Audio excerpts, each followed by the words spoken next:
नमस्ते दोस्तों, आप सुन रहे हो the Patil sir's academy channel. तो आज हम देखने वाले हैं आपकी 3rd नंबर की पोयम, जिस पोयम का नाम है संत कृपा झाली। देखो, लेकिन ये पोयम बताने से पहले मैं आपको एक बहुत ही बड़ा एक इम्पोर्टेंट सा इंसिडेंट बताना चाहता हूँ। क्या आपको पता है कि अपनी ये जो आधुनिक दुनिया है, इस आधुनिक दुनिया का सबसे होशियार आदमी किसे कहा जाता है? पता है? कोई बात नहीं है तो भी कोई बात नहीं, और पता नहीं तो भी कोई बात नहीं, क्योंकि अब मैं उस आदमी का नाम बताने जा रहा हूं कि जिसको आधुनिक दुनिया का सबसे पहला होशियार आदमी कहा जाता है। तो उस आदमी का नाम है सैक्रेटिस। हाँ, उस आदमी का नाम क्या है? सैक्रेटिस। और सैक्रेटिस जो था, ये आधुनिक दुनिया का सबसे होशियार आदमी था। अब आप कहोगे कि सर कैसे कह सकते हैं, मतलब पैमाना क्या है उसको हम होशियार कहने का, है ना? क्योंकि क्या उसके पहले कोई होशियार नहीं था? था। उसके पहले भी लोग होशियार थे, लेकिन हर एक इंसान ने अपना जो सोचने का तरीका है, अपना जो ब्रेन है, वो किसी न किसी रिलीजन के, किसी न किसी गुरु या भगवान के, किसी न किसी के हवाले कर दिया था। लेकिन सैक्रेटिस एक ऐसा आदमी था जिसने अपने ब्रेन को ना किसी धर्म के हवाले किया, ना किसी भगवान के हवाले किया। उसने वही कहा जो उसको सही लगा, है ना? मतलब उसके ऊपर उसने किसी भी रिलीजन, धर्म, गुरु, बाबा का प्रभाव नहीं होने दिया। तो फिर कैसा है? इसीलिए उसको होशियार आदमी कहा जाता है। और उसने जो बताया वो सच बताया, है ना? तो फिर सैक्रेटिस को आधुनिक दुनिया का पहला होशियार आदमी कहा जाता है। फिर सैक्रेटिस का जो शिष्य था, उसका नाम था प्लेटो, है ना? प्लेटो की एक बहुत ही पॉपुलर किताब है, वर्ल्ड फेमस, उस किताब का नाम है रिपब्लिक, है ना? यानी जनतंत्र, लोगों की सत्ता। तो प्लेटो ये सैक्रेटिस का शिष्य था। बाद में उस प्लेटो का एक शिष्य था, उसका नाम था एरिस्टोटल। प्लेटो के शिष्य का नाम क्या था? एरिस्टोटल। और एरिस्टोटल के शिष्य का नाम क्या था? अलेक्जेंडर द ग्रेट, है ना, जिसको हम सिकंदर भी कहते हैं। तो कुछ इस तरह से ये गुरु शिष्य की परंपरा है। तो फिर पहले कौन? पहला होशियार आदमी सैक्रेटिस, उसके बाद प्लेटो, उसके बाद अरिस्टोटल, और एरिस्टोटल के बाद का होशियार आदमी मतलब अलेक्जेंडर द ग्रेट, है ना? यानी एक अलेक्जेंडर द ग्रेट बनने के लिए उसके पहले उसके 3 गुरु बहुत बड़े बड़े थे कि उनका जो निचोड़ है, उनकी जो जीनियस का निचोड़ है, वो अलेक्जेंडर में आ गया था। तो फिर मैं आपको ये क्यों बता रहा हूँ? क्योंकि जैसी पाश्चात्य देशों में एक गुरु शिष्य परंपरा रही है, वैसे भी अपने देश में भी बहुत सारी गुरु शिष्य परंपरा रही है। संत ज्ञानदेव जी ने भी अपनी उनकी जो किताब है ज्ञानेश्वरी, उसमें भी उन्होंने उनकी जो गुरु परंपरा है वो उन्होंने बताई है ना? तो अपना अगर हम सिख धर्म की ओर देखेंगे तो हमको सिख धर्म में भी एक गुरु शिष्य परंपरा दिखाई देती है ना? यानी चाहे आपका रिलीजन, धर्म, आस्था कोई भी हो, लेकिन हमें वहां उसमें कहीं ना कहीं पे तो गुरु शिष्य परंपराएं दिखाई देती है। कुछ ऐसी ही गुरु शिष्य परंपरा हम आज देखने वाले हैं। तो इसीलिए मैंने आपको एरिस्टोटल से लेकर अलेक्जेंडर तक की जो परंपरा है वो आपको बताई है। कुछ उसी तरह की परंपरा, कुछ उसी तरह का स्टेप बाय स्टेप, है ना, यहाँ पर दिया गया है। तो आज की हमारी इस पोयम का नाम है संत कृपा झाली। अगर आपको ये पोयम समझ में आ गई तो आप इसको उससे रिलेटेड मतलब कर सकते हो, है ना? रिलेट कर सकते हो इससे उसकी तरफ मतलब जो पाश्चात्य की गुरु शिष्य परंपरा थी, कौन सी? एरिस्टोटल से लेकर अलेक्जेंडर तक की, कुछ वैसे ही यहाँ पर दी गई है। चलो देखते हैं। तो इस पोयम की जो संत है ना, मतलब वैसे तो एक अभंग है ना? ये अभंग किसने लिखा है?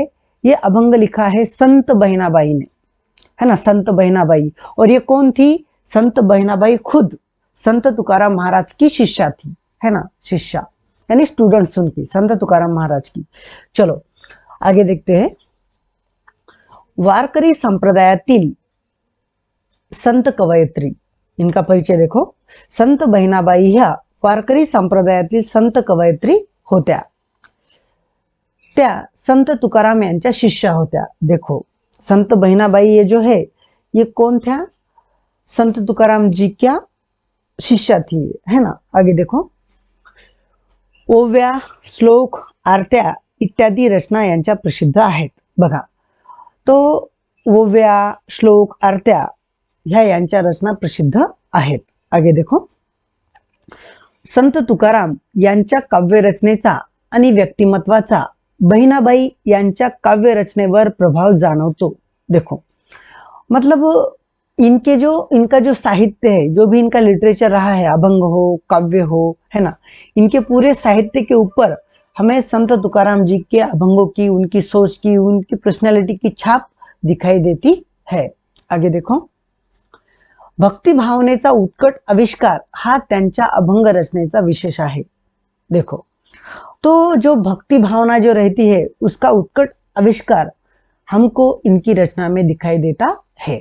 आगे देखो, प्रस्तुत अभंगामध्ये संत बहिणाबाई यांनी महाराष्ट्रातील वारकरी संप्रदाय रूपी इमारत उभारणीमध्ये संतांचा मोलाचा वाटा कसा आहे याचे वर्णन केलेले आहे. देखो, तो पहले जो मैंने आपको सिलसिला बताया कौन सा, कि कैसे सबसे पहले सैक्रेटिस बना, सैक्रेटिस ने फिर प्लेटो को पढ़ाया, प्लेटो ने एरिस्टोटल को पढ़ाया और एरिस्टोटल ने अलेक्जेंडर को पढ़ाया. कुछ इस तरह से जो सिलसिला चलता आ रहा है, कुछ उसी तरह का सिलसिला हमें यहाँ पर देखने को मिलता है. देखो, अब स्टार्ट करते हैं यह अभंग पढ़ने को. चलो, तो क्या बताया गया है, देखो पहले हम अभंग पढ़ लेंगे, बाद में इसका मीनिंग समझ लेंगे. ओके, चलो फिर. संत कृपा झाली इमारत फळाली. देखो, यहाँ पर क्या बताया गया है, संत कृपा झाली इमारत फळा आली, ज्ञानदेवे रचिला पाया उभारिले देवालया, नामा तयाचा किंकर तेने रचिले ते आवार, जनार्दन एकनाथ खांब दिधला भागवत, तुका झालासे कळस भजन करा सावकाश, बहिणी मने फडकती ध्वजा निरूपण केले बोजा. है ना. देखो, एक बहुत ही सुंदर सा यहाँ पर हमें एक अभंग संत बहिणाबाई का दिया गया है. देखो, अब इसका मीनिंग हम समझेंगे. ओके, चलो फिर. तो देखो, अब संत बहिणाबाई, देखो पहले चरण मैंने पहले भी एक बार बताया था कि जैसे पोएम में टांजा होते हैं, गजल में शेर होते हैं, है ना, वैसे ही अभंग में क्या होते हैं, चरण, यानी अभंग का पहला चरण, अभंग का दूसरा चरण, है ना. तो फिर देखते हैं कि अभंग के पहले चरण में क्या बताया गया है. देखो क्या बताया गया है, देखते हैं. संत कृपा झाली इमारत फळाली, है ना, मतलब संत बहिणाबाई कहती है कि देखो, इस महाराष्ट्र की धरती के ऊपर संतों की बहुत बड़ी कृपा हो गई, और इन संतों की कृपा से ही ये महाराष्ट्र की जो इमारत है ना, महाराष्ट्र रूपी जो इमारत है ये साकार हुई है. किनकी कृपा से, संतों की कृपा से. अब देखते हैं ये इमारत किस तरह की है. आगे देखो, ज्ञान देवे रचिला पाया उभारिले देवालया. देखो, तो आपको तो पता ही होगा, महाराष्ट्र के बहुत बड़े संत है संत ज्ञानेश्वर, जिनको माउली इस नाम से भी जाना जाता है ना. आपने कभी कोई गीत सुना होगा जिसमें ऐसा कहा जाता है, माउली माउली माउली, है ना. तो फिर माउली मतलब संत ज्ञानेश्वर माउली. तो संत बहिणाबाई कहती है कि इस संत रूपी जो इमारत है, इस इमारत का जो बेस है, जो फाउंडेशन है, वो किसने रखा था, इस इमारत की जो नींव है वो संत ज्ञानेश्वर जी ने रखी थी, है ना. और उन्होंने नींव रखी, और इस नींव के ऊपर ही ये देवालय रूपी इमारत उन्होंने खड़ी की है. इसका श्रेय सबसे पहले किसको जाता है, ज्ञानदेव जी को, यानी संत ज्ञानेश्वर को.